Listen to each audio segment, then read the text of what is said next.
What's up, guys? This is Rob, and I'm gonna be Mr. January. Hey, this is Murph. Call me Mr. July. What's up? I'm Shay, and I have to keep these guys in line. They're coming in hot tonight. Welcome to the Waiting Table Podcast. Oh my gosh! And for anyone who is highly confused at what we're talking about, we just announced that we will be doing a bariatric men's calendar. With all proceeds going to the Weight Loss Surgery Foundation of America to help with a grant for someone who cannot afford bariatric surgery. So we just announced it. We're going to be doing it with our Sleeve Life podcast, and we are super excited about it. So yeah, it's going to be a fun time. And we also said we want to do a different intro, right? We said we need to do different names for once, right? I think we're looking for like season 2. I think we'll do a full transition. I've been thinking about this. I have some fun ideas for a new intro. Okay. Well, we'll do it. Well, thank you guys for joining us on another episode of the Waiting Table Podcast, where we have roundtable discussions about the hottest topics in weight loss with, of course, the coolest people from the bariatric community. I'm Rob, this is Murph, and we got Shay, and of course we got you guys. So grab a chair, wind down from your busy day, and take a seat at the table. Murph, how's it going, buddy? Hey, doing good. Excited to be here. And I am just super excited about the Just For You Bariatric Awards. Like, that's all we're talking about. Yeah. And I just can't wait. And just all things, how's that phrase go? Turning up aces, right? And like, everything's just great. Isn't that a phrase? Isn't that a thing? I don't know. I'm horrible. Now it is. Now it is. Yeah, let's go for it. Turning up aces. I don't know. How you doing, Shay? Good. I'm doing Up really to you, Shay. I think you guys will be excited for our guest tonight, not only because our guest is an amazing guest, but because there's so much information to pack into such a short amount of time. I'm not going to make you guys do any games or anything like I normally do. I know you guys love that, but I was really hoping for a game. Yeah, me too. You guys always get so excited when I throw curveballs, but not today, because we have a super cool guest. And you may have seen Dr. Connie Stapleton on the TLC hit shows 1,000 Pound Best Friends, 1,000 Pound Sisters. But Dr. Stapleton's career reaches far beyond these shows. Dr. Connie Stapleton has been a psychologist for 25 years. She started when she was like 3 years old. I know, it's so wild. Specializing in bariatric surgery. Her own journey with addiction and healing is what ultimately led her to this path of helping others. Dr. Stapleton has helped many people in learning the importance of bariatric aftercare, support, self-esteem, self-confidence, and self-efficacy through her books, support groups, podcasts, retreats, and other resources. Not only is Connie a huge advocate for this community, she is one of the most kind and down-to-earth people that I've ever met. So with that, I'd like to welcome Dr. Connie Stapleton. Hey, y'all. Hey. Hey, you are cracking me up over there, girl. Where did you get that name? I wrote it for you. You're divine. Thank you. I'm going to I pulled some stuff, and from our conversations, I'm like, I'm going to do a really good intro. Now, I try to do good intros, but yeah, you just have so much stuff to share about you. That makes me sound like, I know a thing or two and I've been around a while, but here I am in my workout clothes. Perfect. Sweaty hair, meeting Rob and Murph for the same time. For the first time. So nice to meet y'all. It's a pleasure meeting you. Thank you for being here. I want to know why we're not having games. I know. Well, me too. I also want to waste your time. We want to just, the fans want to talk to you and everybody. But I'm the game show person. Do you know I have been on 2 game shows? Which one? Have you? Game shows. Yeah, two truths and a lie. I'll tell you 3 game shows, and you tell me which one I have not. All right. All right, let's do it. Okay. Let's make a deal. The Price is Right and The Family Feud. Which one have I not been on? Let's make a deal. Are you saying that as your answer? Or are you trying to have Right. How'd you get I'm this? saying, I was gonna say that. let's make a deal. She was not on Let's Make a Deal. Yeah, You are correct. I agree. Yes. Oh my goodness. Family Because I've Feud is seen one of every my episode. favorites. I I need to watch know, your and it was so episode. fun, and we sucked so bad. That's okay. You know, I have this fairly intelligent family. Do you know how many points we got? Goose egg. Oh. Wow. So who is the host when you're on Family Feud, though? The current guy. Oh, Steve Harvey. Steve Harvey. Yeah. Okay, Harvey. awesome. He's amazing. Oh, I Yeah. love it. Oh my God, that's awesome. So you're the one guest that I probably should have done a game with. That's okay. Yep. We'll just have to have you back, and I'll be more prepared with the game, so you can whoop everybody's booties. That'll work. That'll work. And I love the calendar idea. Oh my gosh. Did Laura Van Tile just like twist your arms to do this, or was it Mel It was and all us. It was all us. Yeah. Gosh, I No. love it. We were kind of voluntold by some guests that we had on the show, and Love it it. started off as a risque kind of calendar, but it's turned into a classy. We'll do this at the Just Be You Bariatric. You'll be able to hang it back Right. there, Dr. Connie, so that way people can see it. It's not going to be Right. Yeah. It's going That's to be going to be really, really, really cool. And I'm really sad because I can't be at the JBY Awards this year. I was there last year, but I'm going to be in Israel. Oh wow. Wow. I'm not going to complain about that. Oh, Nope. Can't complain. No. sounds amazing. No, thanks for having me on. Yes, we're so happy you're here. And for those that maybe don't know about your story a little bit, Connie, can you just give us just a little brief overview of like how you got to where you're at right now? Okay. All right. So the synopsis. My life was a mess. And I got married at the age of 23 after graduating from college with some random degree that meant nothing. And I don't know how I even made it through school because I was sadly drunk most of my college career. So I get married, have babies right away. And by the time we're married, like 5-6 years, our marriage is a disaster because we were kind of disasters. And so it's kind of like my version of The Wait. And things got to a point where I'm like, I can't do this. We're not gonna make it. I don't want to do this to my children. So I went into a treatment program. And the greatest thing about that was, well, there were so many great things about that, but there was a year of aftercare. And in that aftercare year, I learned how to live my life. I learned how to set boundaries. I learned how to not be so codependent. I learned how to not be such a people pleaser. I learned how to live life without alcohol or drugs or a mood altering substance. Fast forward, I'm in therapy for like 3-4 solid years. And one day my therapist says to me, because I'm trying to get into the addiction and recovery field professionally. So I thought I'd go back to school, get a master's degree in marketing and advertising, whatever. And she's like, so I've been in individual therapy with her, women's group therapy, couples group therapy. She's like, haven't you ever thought about being a therapist? And I'm like, oh, hell no. No, that will not happen. She's like, why not? I said, I'm judgmental. I don't have much patience. Anyway, fast forward, go back and get my master's in counseling, start working in the treatment center, a different one that I went to. And there's a random thing about applying to a PhD. I did not look good on paper. It's a great story for another day. It was a God thing, a spiritual thing, however you think of the bigger universe. I got into a program in Texas A&M. We lived in Iowa, moved, came to Georgia, worked for a couple of years, and I got a letter in the mail looking for somebody who had a background in sales and a background in alcohol and drug. And this was for psychologists. I was like, I sold encyclopedias door to door back when they existed, back before after I graduated from college, I sold encyclopedias door to door, and I was really good at it. So, and I also had the alcohol drug experience, and it was a bariatric center looking for that therapist. Oh wow.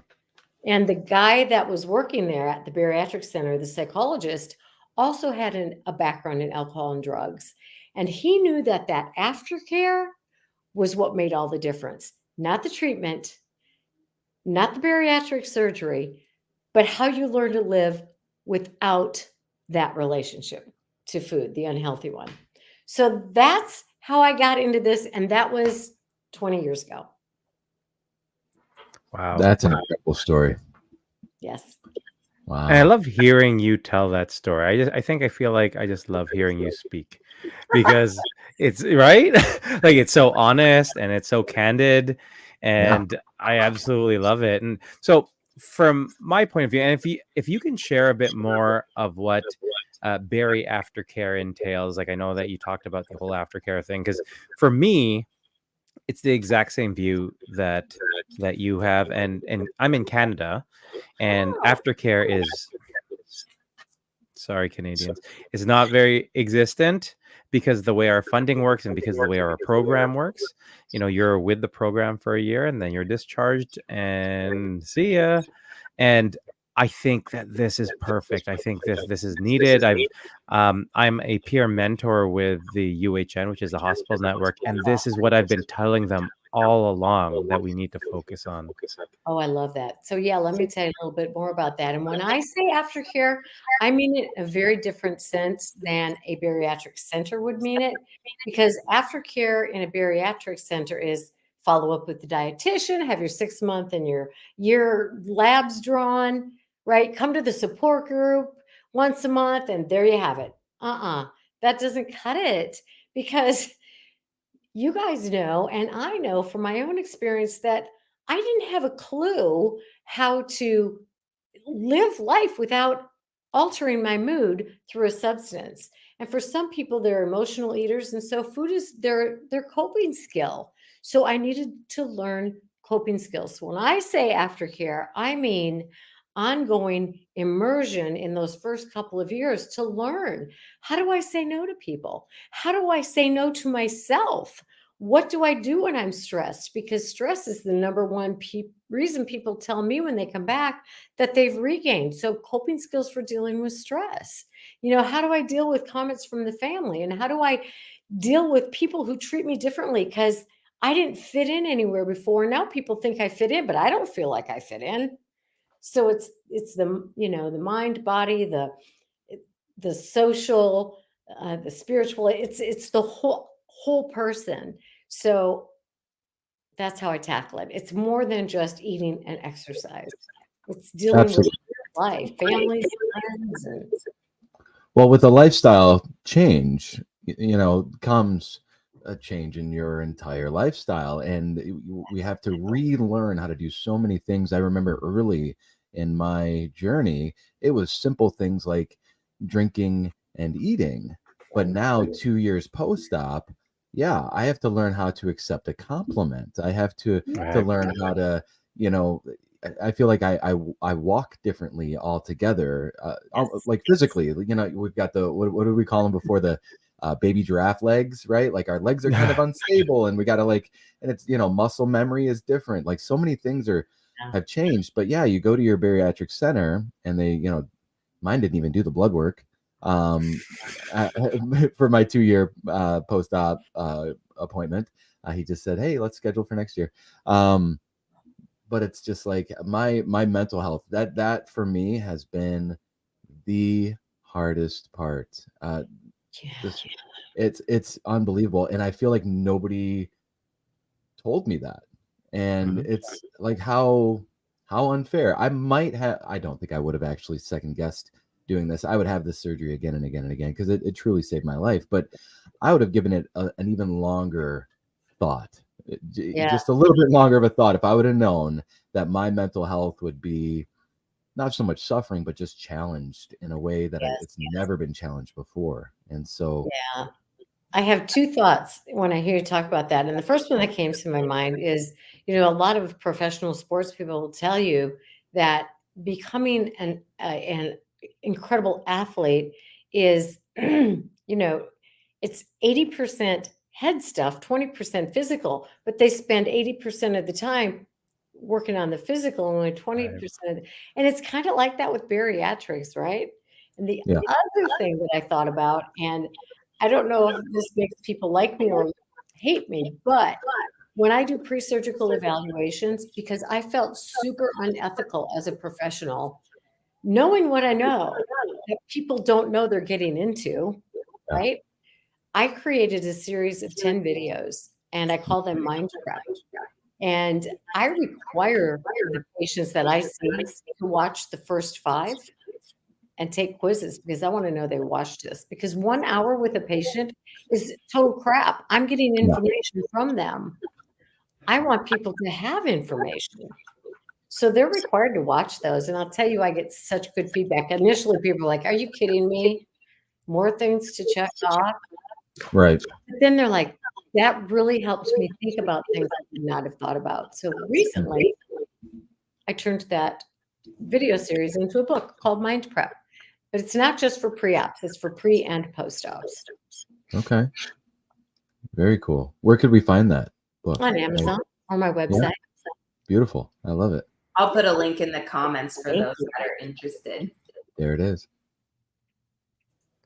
Yeah, I loved hearing that, because there's, how many times do we talk about, even on this show, how just our perspective has changed. We've physically changed, and I think we are all ready and hoping and willing for this physical change, but there's so much that we hold on to, or that we're not even aware of, Right. because of experiences in the past, right? And so, Dr. Stapleton, how does trauma, sort of in your eyes and experience, play into the equation of not only just becoming obese, but struggling to break out of that obese life, whether it's through bariatric surgery or whatnot? You mentioned stress, but I know that there are many times for us that we've talked about things, and then it sort of clicked a certain thing that brings us back, and we're just like, holy crap, we've been sitting on this for so long.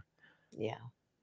I think the role of trauma is critical, and it's something people don't want to look at, and they certainly don't want to equate prior trauma to becoming overweight, or what's it got to do with life after bariatric surgery. But to me, the most important thing is the effects of trauma on self-esteem and self-worth and self-efficacy. I believe I can do this, are so dramatic that if a person doesn't work through some of this internal stuff, the biggest issue I see is that the low self-esteem that results from being a child who is hurt or abandoned or neglected or abused will prevent you from following through with the behaviors you've got to do to keep the weight off. That's where I see it coming through, because how we feel about ourselves on the inside is reflected by our behavior on the outside. Yeah, for sure. And how does this tie into your idea, sort of the 4 ACEs? I looked into some stuff, and I was just like, oh, I love this. Okay, so the 4 ACEs confuses the crap out of people because I didn't set it up well, but it's really 4 A words. It's a C word, an E word, and an S word. And this is one of the ways I really encourage people to work through some of their struggles. So let's say I hate to exercise, all right, which I don't. I really enjoy it. I don't know if that's the right word. Anyway, 4 ACEs. So there's 4 words that start with A. And if you want to keep your weight off, that's my goal, right? I want to maintain some of this weight loss. So the first part is awareness. I'm aware that I have this disdain for exercise, but I'm also aware that if I want to keep the weight off, it's a got to do them, right? I've got to do this. So there's awareness, and then there's attitude. So am I going to have a pissy attitude about it? Or I'm going to go, well, of all the kinds of exercise I hate, what do I hate the least? Right? Because I'll start there. So we've got awareness, we've got attitude, we've got accountability. We know that if we have increased levels of accountability, we're going to follow through more, right? So am I going to bring in my family, my friends, my support group? Do I have an accountability person? Am I going to log it on an app? What's my accountability? And then awareness, acceptance. Did I say acceptance? Awareness, acceptance, attitude, and accountability. Okay, then we have commitment. Yes. We make this commitment before surgery. I'm going to do it. I'm ready this time. I'm going to follow through. Well, commitments fade in a real big hurry, right? When it comes time to put those shoes on and get out the door. So it's a recommitment every day, a recommitment. You got to commit and commit and commit and commit. And let's share the commitment so that somebody is involved and we have greater accountability. Effort. We're going to get nowhere without effort. We got to apply effort to this exercise or the planning the meals or making sure you have protein with you at all times. And then the S is for self. And this is where my biggest message to people is that you as a self, yourself matters because you are a human being with your own set of gifts and ways to help this world. And maybe it's just your neighbor, or maybe it's, nature, but you have your own set of skills and you are worth it. And until we can get people to believe that they are worth it, they're going to struggle. Mm-hmm. I feel like you just painted a picture of, I'll speak for me, but many of the people that I've met in our old lives, right? Like when I think about, as you're mentioning and listing everything, I'm just like, I think with the exception of awareness, and I think it was specific awareness. Like I was aware of myself in a room. I was aware of the eyes that are looking at me, but I was so involved in where I was in that sense that I wasn't aware of a lot of the other things, who I was hurting with being in this position, how my attitude was, how I was treating other people. And so I feel like as you're going through those 4 ACEs, you are painting this very clear picture of where I was before surgery and all these things that I know personally I worked on. Like this was my priority, right? And so that is awesome. That's great. That's great. Thank you. I agree 100%. But I'm going to add on that some of those things that you're talking about are things that I'm still there and still working on. And it's so that's the hard part. And you were talking about the 80-20 rule. And I've always said, I've always been a firm believer that it's like a 90-10, that this journey is it was 10% physical, but then like the rest of my life, I'm 41.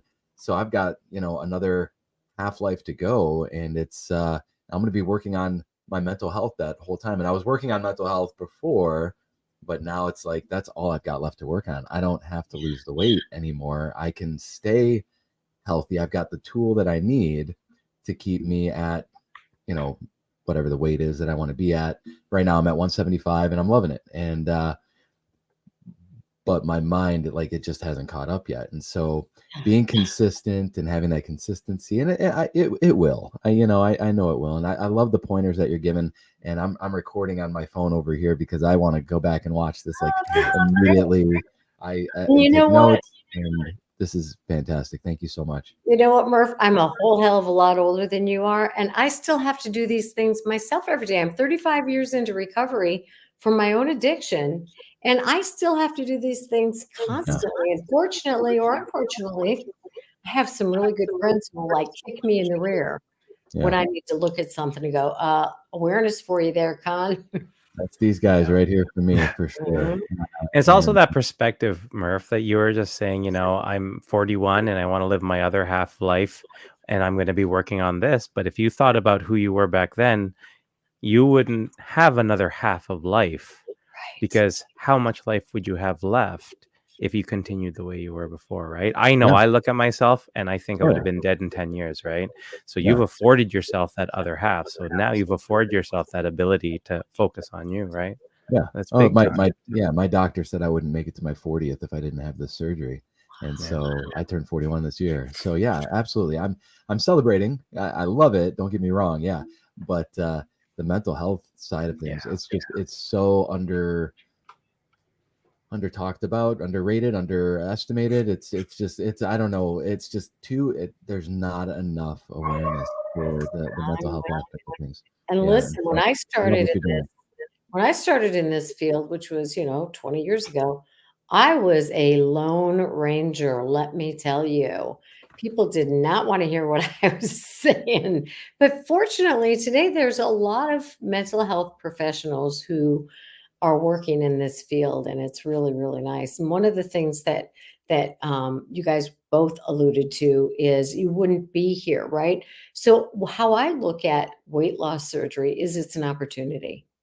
It's an opportunity to arrest this disease so that you can do the work you need to do without having to focus on the physical things all the time. Exactly. It's an opportunity. Yeah. Now the work begins. Like I just started today. I had my 3rd therapy session. Yeah, I'm so excited. We're making progress, and I'm taking the proper meds that I need for certain things in my life. Sure. And it's like now the hard work begins. Nice. Like not to again, undersell or underplay having bariatric surgery was difficult. And Yes.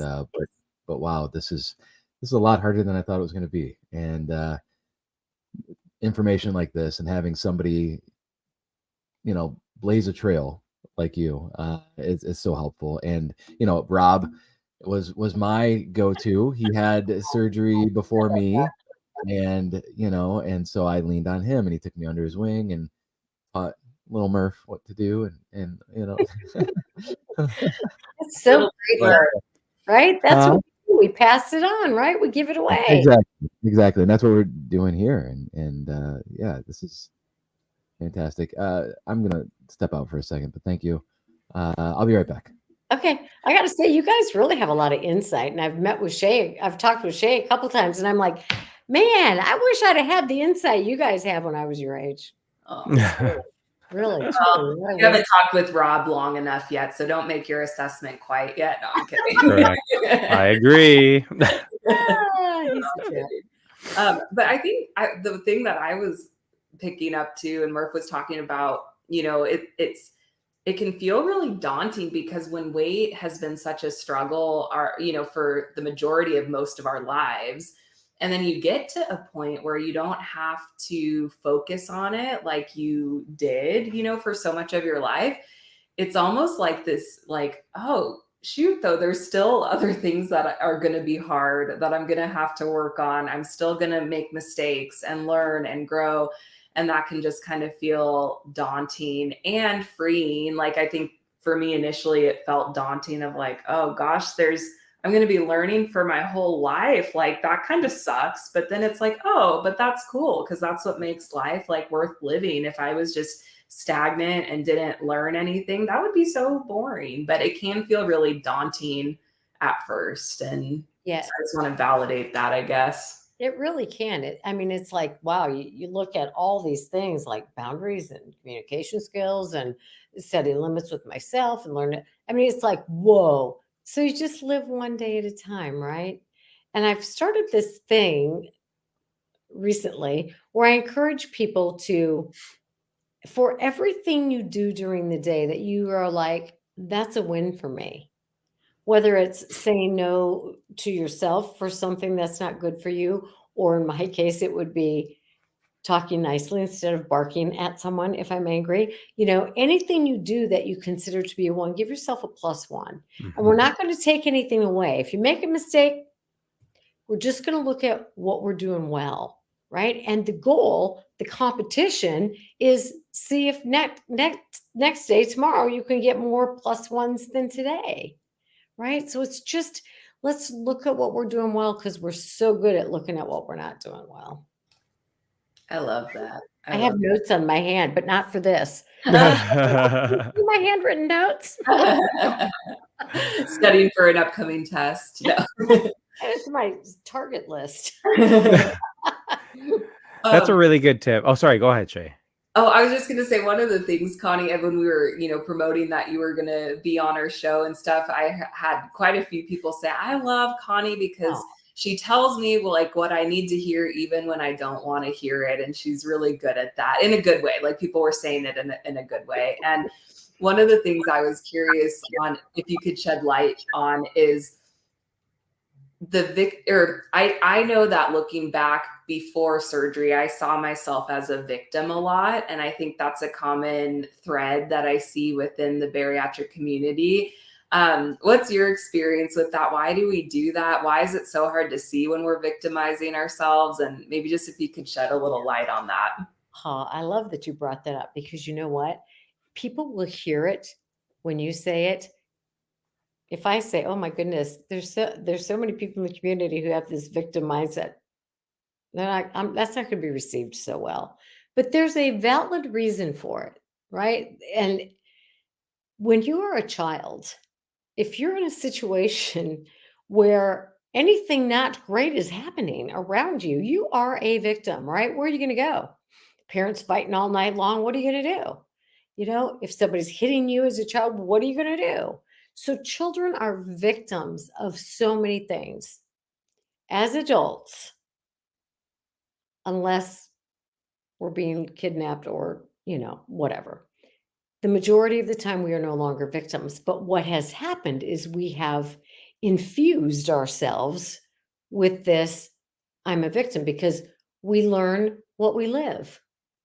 We learn what we live. If you're a victim, then you feel like a victim. Then you live what you learned. So now I'm a victim, right? And we don't recognize it because it's just how we believe in our mentality. And so the awareness factor has to come first. And so there's a valid reason for it. But as an adult, sister, you are not a victim, right? So and I know that it's more than pull up the big girl panties and get out there and do it. But to some degree, that is part of the deal. It's like, quit. Yeah. And what does that like look and sound like? Like, what are some phrases or comments that like we can almost be aware of? Oh, if I say that, I might need to check myself on that a little bit, or like I'm kind of starting to get in that.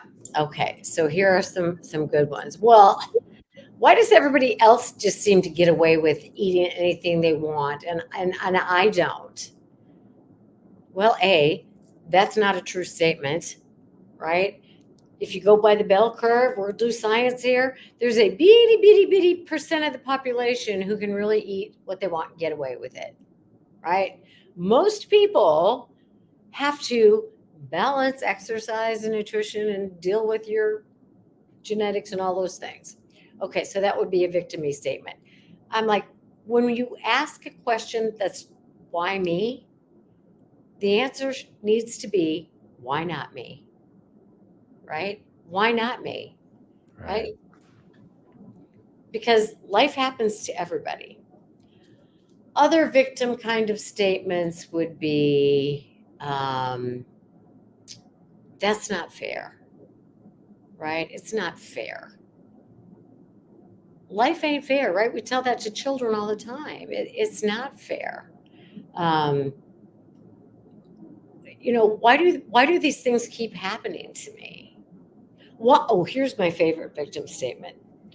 How could they do that to me? Nobody's doing anything to you. When people have an affair, it's normal for people to say, how could they do that to me? They didn't do this to you. They did this. Yes, you were affected, but they didn't do this to you, right? Rob, you mentioned something earlier too that people don't like to hear, but it's a true statement. Physical and emotional pain are similar in that when we are either feeling sick or we're feeling emotional pain, we are very self-focused, right? So you said, you'd be in a room and you're thinking about who's looking at you and what they're watching, what you're eating, and what are they thinking about? They're not, right? I mean, they may have that passing like whatever judgment statement or whatever, but then they're on to the next thing. But we are onto ourselves constantly. Yep. So one of the best things for victims is get out of yourself. Get out of yourself. Quit thinking about yourself all the time. But that's great. what happens when we're in pain. We're drawn inward. That's so true. One of the things that we say to our kids when they come at us with something like that victim-esque mentality is, we're not victims, we're survivors. Yes. And that's been a phrase that we use here, and that I've started to use more and more. It's, I'm not a victim, I'm a survivor of my trauma. I'm a survivor of my past. I'm a survivor of my own mentality that's trying to drag me down. We're so hard on ourselves, but I'm not hard on you. I'm not hard on Rob or Shay. you know, Yep. and so why are you guys being so hard on yourselves? You know what I mean? You need to see the worth and the value that you have in yourself, because I see it. Why don't you see it? And it's so crazy. Like, and I'm talking to a mirror as well, trying to, convince myself of the same thing. So it's I heard the it's a greatest thing mindset this thing. morning. It's a mind reset. I have this trashy radio show that I listen to. It's a morning radio show. People, there's 4 people. And so they're always talking stuff. But so one of the guys this morning said something brilliant. So they were doing this thing like, what's your word for the year? And his word is abuse. And he said, the reason my word is abuse is because he's really speaking out in the community. He was abused as a child, right? And so he has the things that people who are abused as a child has. And he said, and you know what I have learned? He said that I was physically abused by my father for 5 years of my life or whatever it was. He said, and I am in my late 30s and no one is abusing me anymore but myself, right?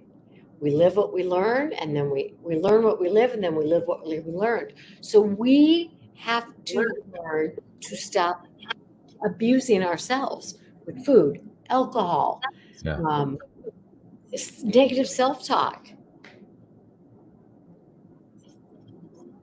That's self-punishment, man. It'll bring you down quicker than anything else.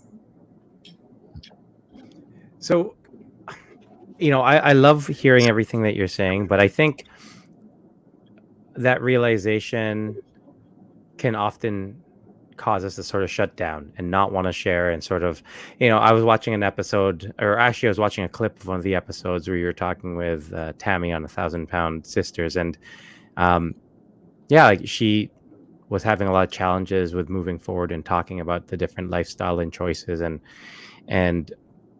I think that's very indicative of some of our experiences as bariatric patients, when we sort of come to that realization that, hey, this is all decisions, right? These are our decisions we're making. We have control of these decisions, and coming to terms with us making these decisions. How do you sort of get through that or break through that? Because that's so hard. I will say that with Tammy, I used an absolutely wrong approach. And that was completely on me, because I call myself fair and firm. Tammy was not in a place that she was ready for that. And that was on me, right? So I did not read her well enough. And so I have to know, and usually I do much better knowing when to be very soft and when to go in a little harder. So depending on the relationship that I have with a person, right? I mean, there are some people I can be like, well, wah. And they'll be like, okay. Whereas with other people, I'm like, I'm not sure if you're aware of how that might sound to another person. So it's kind of depending on the relationship you have with people. Right. But I think the older I get, the more direct I am, because I don't want to waste your time and I don't want to waste my time. For sure. Right. But I have to be cognizant of the level of hurt and pain and shame that people are carrying around in them. And do you find that there's something specifically in terms of like an activity or talking? I guess everyone's a bit different, but that really just opens up and allows people to sort of, that gets through to them. Do you have something that you find is very effective for that? Well, I'll tell you what's not effective. And this is for any human being, just FYI. Don't ask questions that begin with the word why. Because the word why automatically makes the other person feel defensive. So asking questions that start with what or how can I help you, or how can I? No, more like No. how does that affect you, or how does that seem to affect the people in your surroundings, or what might help, or would you be able to explain to me what's going on with you right now to help me better understand? Right. So open-ended kinds of things, what and how, not why. Yeah. That's Yeah. kind of a trauma-informed approach to, like, in my training that I've learned, where it's like a lot of times we'll approach people with, why are they like that? Or why are they acting that way? Why are they doing that?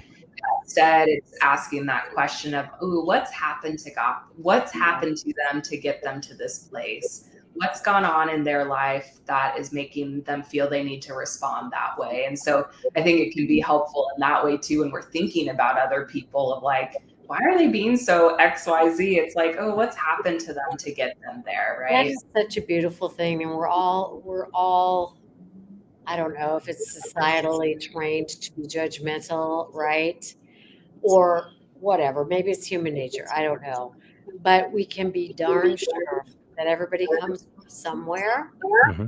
and a person's behavior is going to reflect something, and I heard somebody say a good therapist will always ask, what in what way were you hurt? Who hurt you, or how were you hurt? I just wanted to share a comment here. Jean's Life Journey said, I was having such a hard day. This is just what I've needed tonight. Also, listening to your voices is very soothing. So, thank you very much. And, I think this is a testament to a lot of the work that you do, Dr. Stapleton, and a Thank lot you. of stuff that you share. So, that's amazing. Let me tell you why I'm laughing. Because there's not a soul in my family who would say that my voice is. I knew you were going to say So, Jean, I'm going to send you all the money I can find in my house on the Yeah. floor. Also, when I read that comment, I tried to say it a bit deeper than I usually do. So, Good job, Rob. I go can for the extra soothing. octave Yeah, lower. right.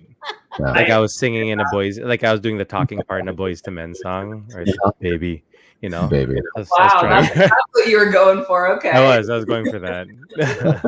To me. And you guys will probably say this 20 years from now, too.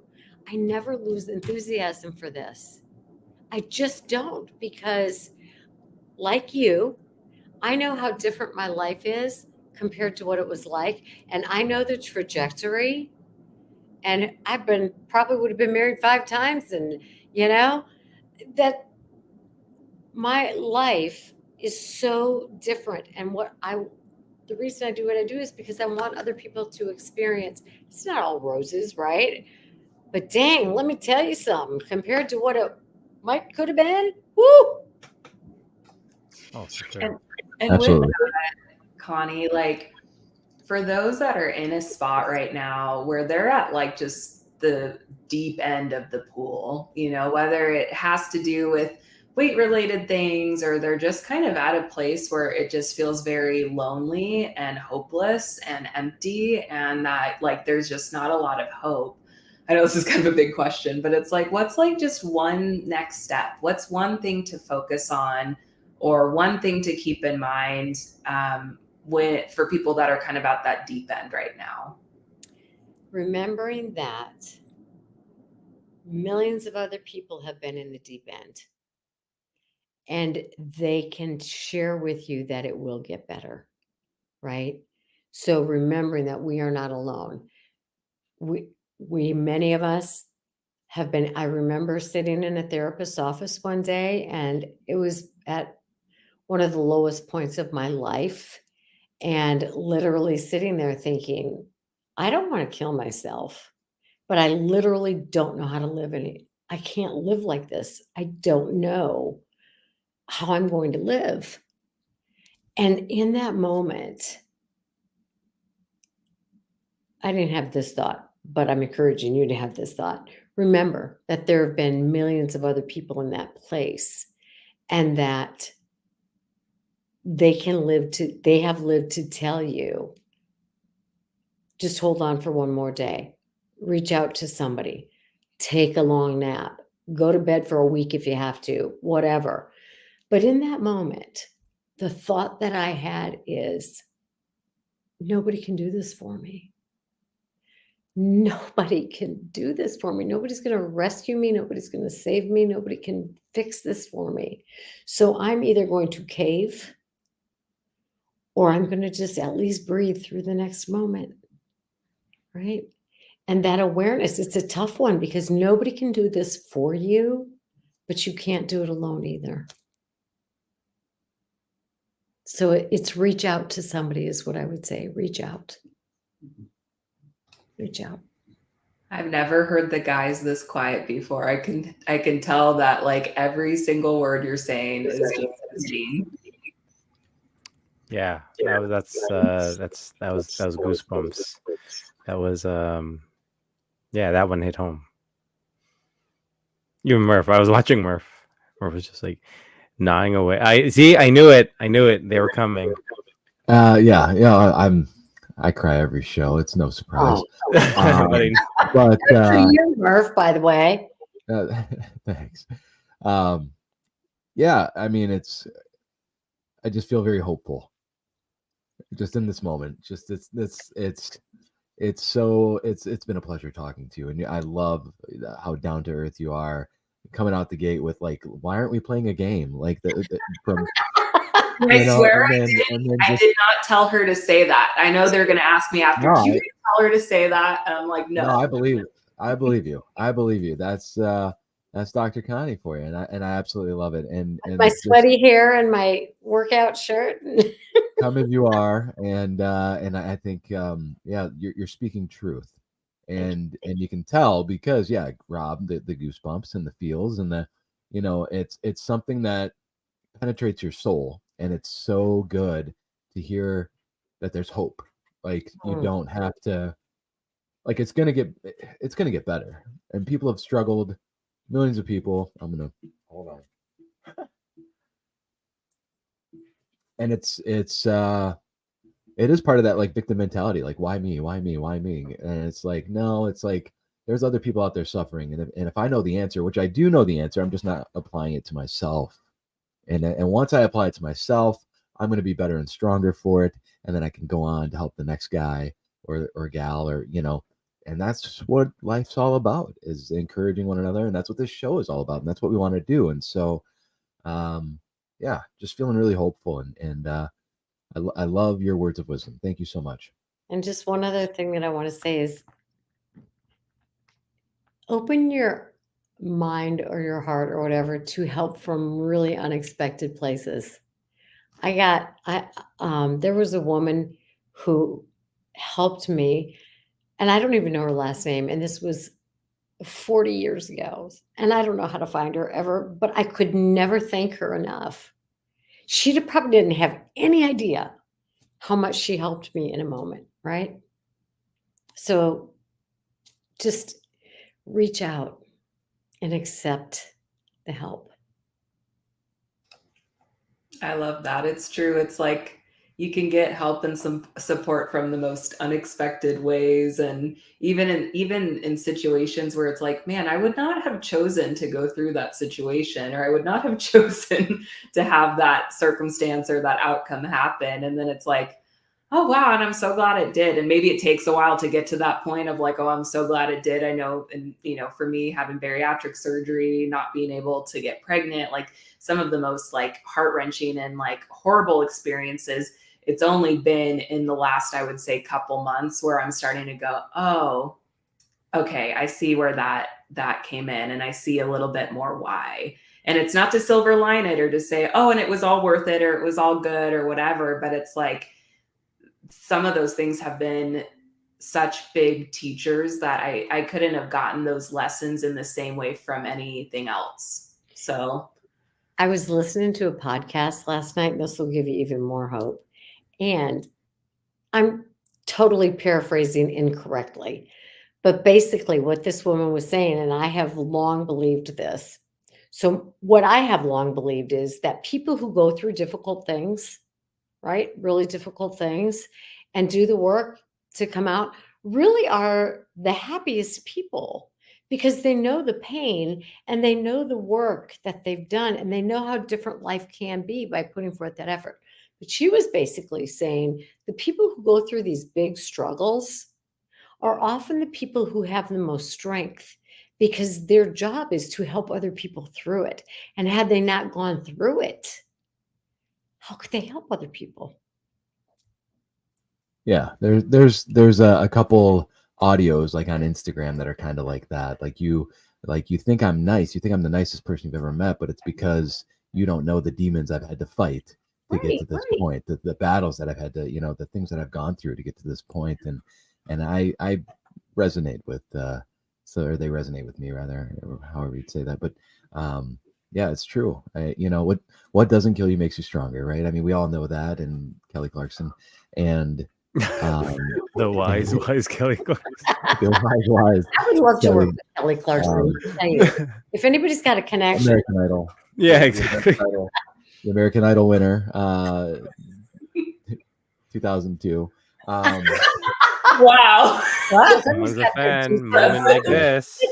Bring it back. I'm just saying. No, but yeah, if it doesn't kill you, it makes you stronger. And it's like, it's on us. If we're drowning and somebody's throwing us a life jacket or an inner tube, and we're like, why am I just now getting therapy, for the past 3 weeks, 2 years into my journey? Like, that's on me. You know what I mean? Like, the help has been out there, the help, and so I had somebody ask me last night on TikTok, like, I'm nervous about getting bariatric surgery. What about the loose skin? And I was like, bro, get a therapist. Just get a therapist. Like, don't even think about the loose skin. Yeah, forget about the loose skin. Yeah, can I eat this 2 weeks post-op? Get a therapist. Just get a therapist. Like, if I could go back, and I even told him, if I could go back 2 years ago and tell myself anything, it would be get a therapist. Yeah. Your history. But you know what, Murph? Here's the deal. We get the therapist when we're ready. Yeah, for sure. Right. Everything happens, all in the right timing, and it's all good. But man, yeah. And you know what, the main thing that you were mentioning, Murph, is it all comes down again to those 4 aces, right? It's doing that, being willing to, like, as you had said, if someone throws you, I think you were saying the lifesaver, you said an inner tube, and we're like, are we going tubing? Is it so they're gonna pull us behind the boat? But yeah, like, you have to be willing to accept it, and I think we struggle so much with that, right? Like, even with me and you, Murph, like, there's sometimes we've offered help, or I've offered help, and there's always something that holds us back from doing it, right? And I think being willing to do that, and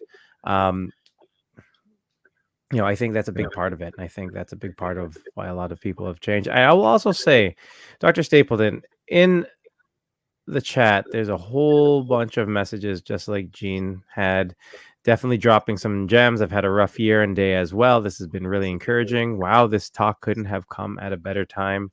I think that there's a lot of us that have these feelings for a long time, and we don't really address them, and we don't really talk about them. And, yes, obviously, for some of us, it resonates on a specific day when we're having tough things, but I think it resonates all the time for so many of us, because it's still there, right? And we're always working through it. So maybe this can come at a better time, which should be all the time. So, which is pretty awesome.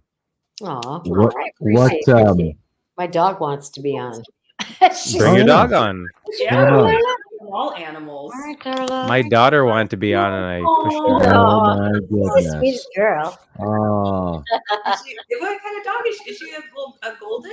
She's half golden retriever, half mutt. Oh, she's adorable. She's a sweet girl. What's her name? Darla. Darla. I adopted her. She was already Darla, so she's still Darla. Oh my gosh! If she gets in trouble, you can say, "Damn it, Darla." You Please know tell me you say that a lot, because that's like so perfect. Yeah, go ahead, Shay. Back to what you were saying about asking for help. This is where I'll drop a little truth bomb that maybe isn't a popular opinion, but I think we were talking about like victim mentalities and stuff, and I was asking Connie about like, what are some examples of that? Rejecting help in my life has been a way that I've victimized myself. So I just wanted to kind of call that little piece out there, where again, that might be kind of feel a little harsh or stingy, and I'm not intending it to be that way. But when when people are there to help us and we just flat out reject it, that's again on us, and that's playing into that victim mentality. So just wanted to lay that out there. Wise. I agree. You're almost as wise as Kelly Clarkson. 2002 American Idol. 2002. I gotta look that up. Is that? Oh, that was a guess. I hope No, that was, yeah. No, I don't really know when she won. I was joking. We've had so many, I think as I think, Savannah has mentioned, there's been some amazing gems dropped today. I think this has been a very, very, very helpful episode. I do want to ask one question though. So it was 2002. It was 2002. As if you didn't know, like you're pretending like, no, I swear to God, I just pulled that number out. It was seriously it's like, 2002. I didn't have a poster up. kissed it every night before bed. Did you see the poster? Yeah, it's just like, oh shoot. I thought I had it off. Supposed to be blocking that. Good night, Rob's daughter. And son, they both came. Son, I didn't see the son. No, he was just like, he was trying to. I'm like, I just do that one, and he knows. Give him the finger. So you've been on a few different TLC shows. How did that all come up? How did that all start? And what was your experience with that? Okay, so I do a lot of evaluations with Dr. Proctor, and Dr. Proctor is the doctor on the shows. And so the very first episode was the 1,000-Pound Sisters. And let me tell you, that was the worst day of my professional life. Absolutely, without a doubt, because neither one of them would say a word. Yeah. So I was like, I was like, I don't know if I ever want to do anything like this again. So then I got the invitation to do 1,000-Pound Best Friends, which was like the most fun thing ever. Those women were so open and so willing to talk. And the great thing about the production team and people involved with the shows, they didn't censor anything. They didn't tell me what to say. It was 100% non-scripted. It was just 100% genuine. And it was just so awesome. I loved it. It was like an opportunity to help educate people about some of these things that most of us have experienced. And I absolutely loved being on that show. And the other one was Too Large, which was during the pandemic. And that was really kind of weird because it was all on Zoom. Yeah. They're recording us on Zoom. But I'll tell you what, I had some amazing sessions. I'm telling you, it's bringing tears to me with some of those people because they were just so open. It was fun. I loved it. Oh, that's awesome. I think it's a good thing too, because like, a lot of these shows, it's good to see. I think the day-to-day, I think it's good to see the experiences of people who live these lives like that we used to live. Like we've constantly talked about, some amazing ideas that would be fun for people to see after surgery, the life people live after surgery and all the different things that they can do. If you will. Oh, there you go. Nice shade. There you go. I like your thinking, girl. Yeah. But yeah, I think that's like, I would love to see shows where it's celebrating the life afterwards, and it's not just sort of like a before and after type thing, right? And I think it'd be nice because I would love to do documentary and talk about the realities of the joys and the struggles. Yeah. Like what we're talking about tonight, right? Because people look at those honeymoon stage pictures and it's like, that's what I want. But there's so much more. Yeah. Well, I think like for me coming in when I was just starting to look at bariatric surgery, it's like I saw one end where it's like, okay, the bariatric surgery is only for people who are over 600 pounds. Not true. That's just my perception, right? Yeah. Or I saw the other end of like, wow, this person lost all this weight and they're so happy now. And it's like, it's very confusing. And there's a lot of mixed messages where it's like, it would be helpful. And that's why I try to just be as transparent as I can. But it's like, there's so much involved bariatric surgery can be so much more than your last resort. It can actually be like a preventative measure that can be done. And so it's just cool. The more we talk about it and bring light to it and share it, it's hopefully just helpful. And that's what gets me excited about it, where it's like, I think I said this to you, Connie, in one of our podcast episodes we did together, but it's like I usually when I'm talking to my friends or my audience, it's like I talk to it as if I was talking to my past self at different phases along the way. That's brilliant. And it's so cool. It's exciting. That's another thing about some of the and years ago, this was years ago, probably 15 years ago, we pitched a show to some of the networks about because I don't want to have the worst of the worst of the worst, right? Some of the shows are all about the extreme. And it's like, let's get some real people in here. And here's the deal. The guy who was pitching it for me, who worked at this production studio in New York City, he loved it. The networks didn't love it because there wasn't enough drama. And I'm like, we got to get the real story out there. So, I haven't given up on all that. So we'll just see what happens. Well, if only we knew an Emmy-nominated producer who we can all connect with and make this. Oh, shoot, we do. We had him on the show. Hey, we did. So maybe we make it happen. There you go. Make it happen. We can have Kelly Clarkson as the song, the background. Oh my God. Perfect. How about we all go on Kelly Clarkson's show? There you go. Murph Yeah. would just like be beside himself. I don't know. I love Kelly. I love Kelly. I bet you we can pull strings. Yeah. Kelly Clarkson, if you're watching, we have your biggest fan here, Murph. Yeah. And other people, and we want to talk like this. Helping people. Hey, things happen, right? Things happen. For sure. You never know. You never know. You know what? I'll tell you this.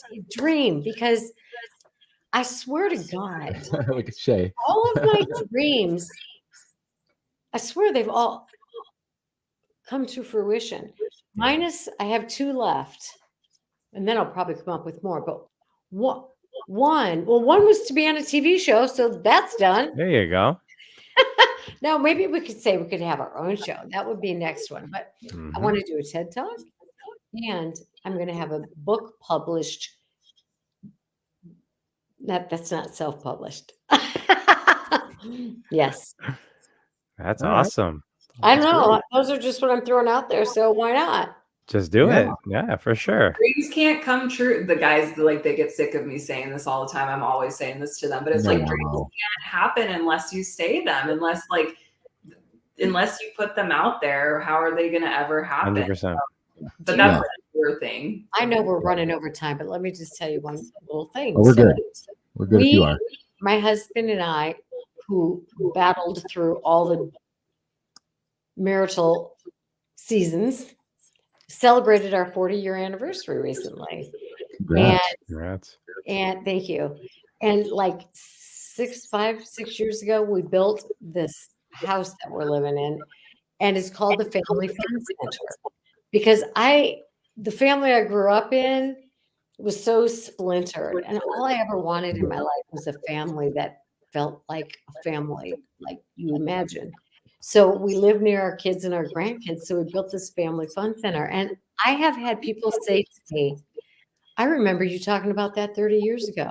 I was like, did I? Isn't that cool? Yeah, 100%.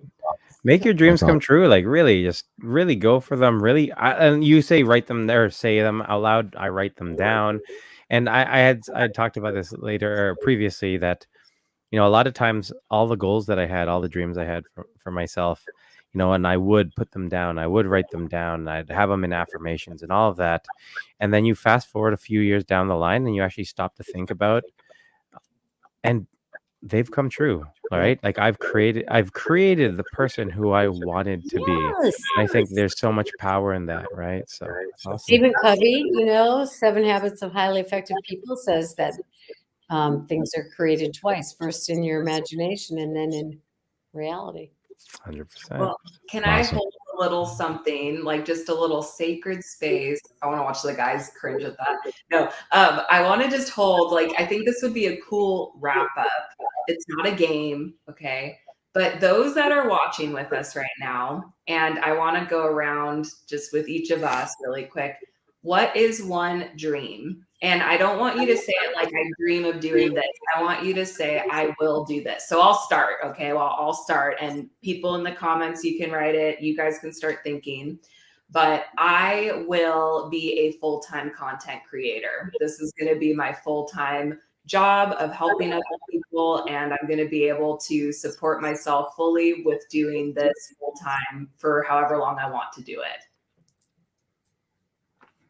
Who wants to go next?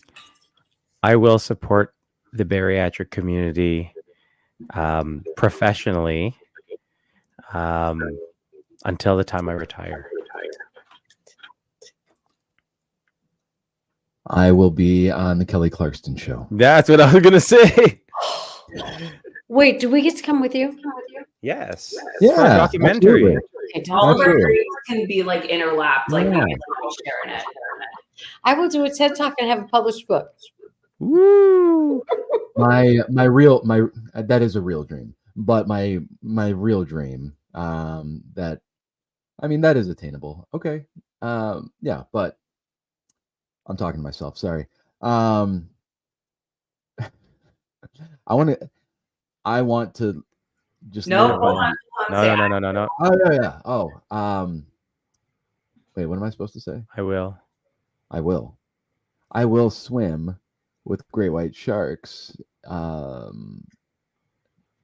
shark cage dive. I will. That's a big dream of mine. Is like to me that's way up there. That's Remember when I said don't ask people why?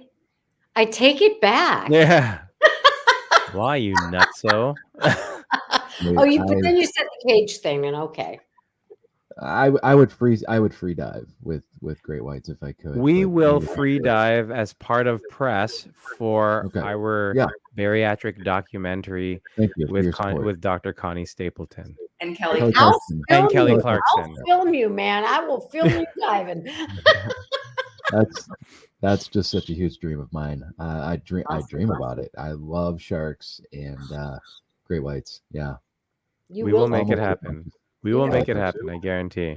We have a couple Thank you. people who've added some of theirs, which is absolutely amazing that they're adding it. Period. I will buy a home and support my family. I will publish my Barry Godmother Mindset card deck. I absolutely love that. Let's go to the Kelly Clarkson show. Yes, We will go to the Kelly Clarkson. we We will will. go to the We Kelly will go to the Clarkson Kelly show. Clarkson The I waiting think we need to table. do a lot of like tagging of Kelly Clarkson and make this all happen. Yeah.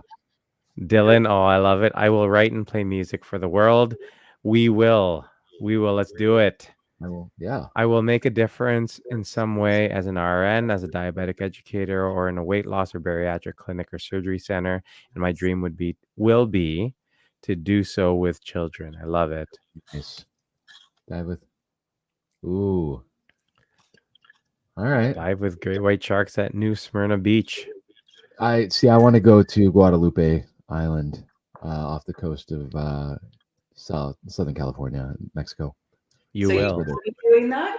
I will be doing that. That's where the sharks are the biggest, and South Africa.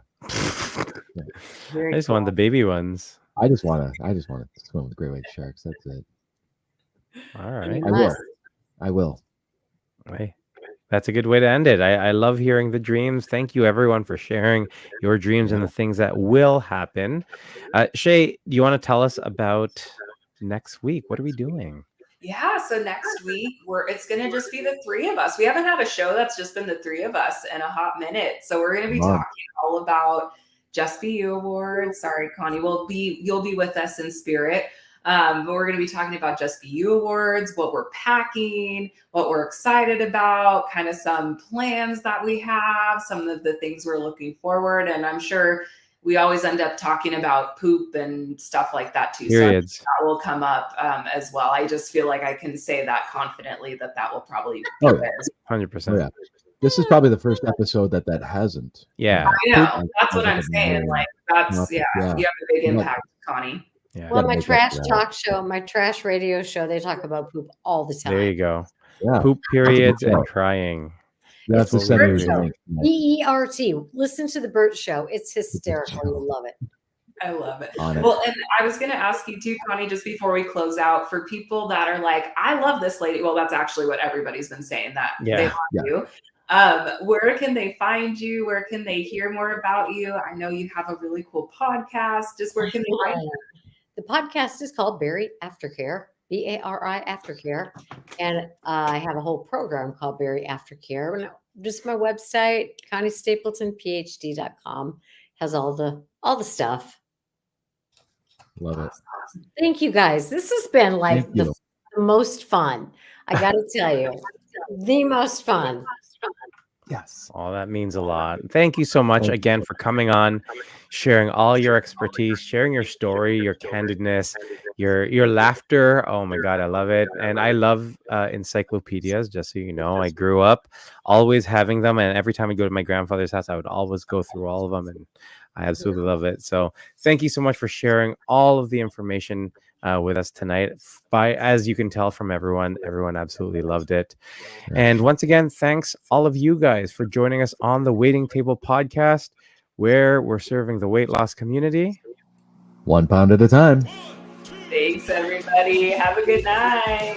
This is where we dance, Connie. You can do your freestyle dancing. Oh, She's yes. gonna have the moves. You don't go on a game show and not have it. Yeah. Da, na, na, na, na. There you go. Just like in the Ellen Show, man. I used to be able to dance just like Ellen. There you go. You got it. You got it. Oh, this is amazing. 1 week to JBY, guys. We will see you.